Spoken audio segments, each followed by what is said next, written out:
Hello, my name's Nat. Let's see what's making news. First, there were the tariffs. Then there was the big, beautiful bill. But now, US President Donald Trump has a new mission, and that's to make a big change to Coca-Cola. Because according to his latest post on Truth Social, the fizzy drink company is going to start using cane sugar in their US drinks. That's a bit of a shake-up from their existing sweetener, corn syrup. It's been used in the US version of Coke since 1980, and that's because... It's cheaper.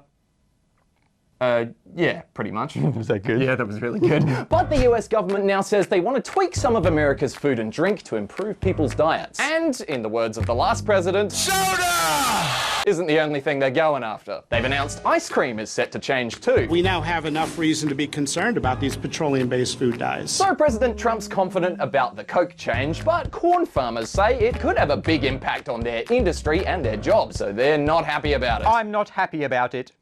Was that good? Yeah, that was really good, buddy. But it would bring the US in line with many other countries that already use cane sugar in their Coke, like the UK, Australia, and even next door in Mexico. Their version has actually become pretty popular in the US because of its different tastes. So the change could go ahead, but Coca-Cola couldn't outright confirm this, instead saying, More details on new innovative offerings within our Coca-Cola product range will be shared soon. Was that good? Yeah, that was really good, buddy. So who knows? It could just fizz all out.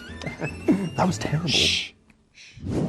Well, it was the final day of our Prime Minister's trip to China, and with all the important talks out of the way, there was only one thing left to do. Visit the pandas, of course. Someone's excited.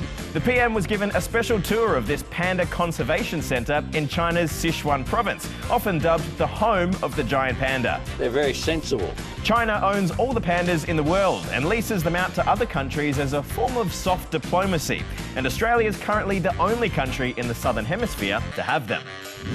Now to France, where their Prime Minister has proposed scrapping a couple of public holidays to reduce the country's debt. So, what do the locals think about that? Ren? Well, now, they're certainly not chipper. The effort can't always fall on the same people. Personally, I think it's pretty scandalous. Yeah, so why has this been proposed? Well, allow me to explain.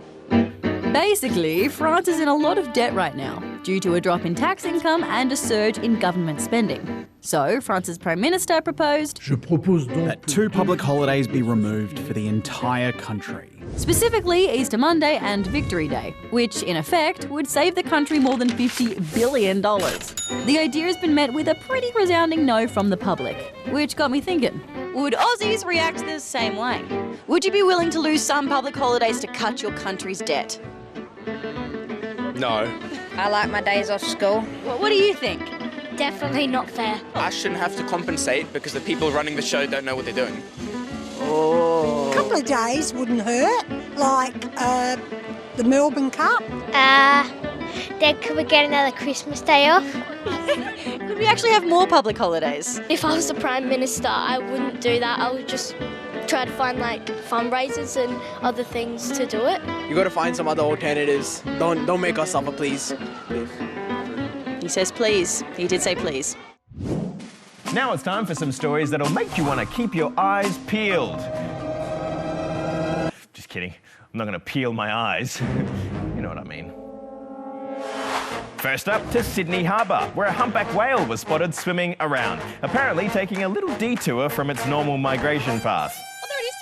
The sight stunned locals and even briefly stopped ferry services. But Parks and Wildlife officials say the whale is now back on track, heading up the coast in search of warmer waters.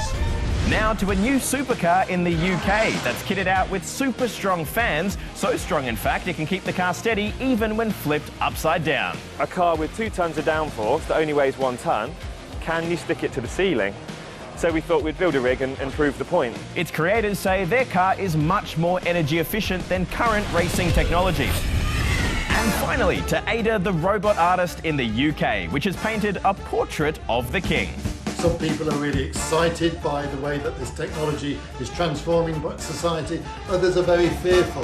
Last year, Ada made history for selling one of its paintings for more than $1 million. That's all from us today. We'll see you tomorrow. Bye for now. 2 hands.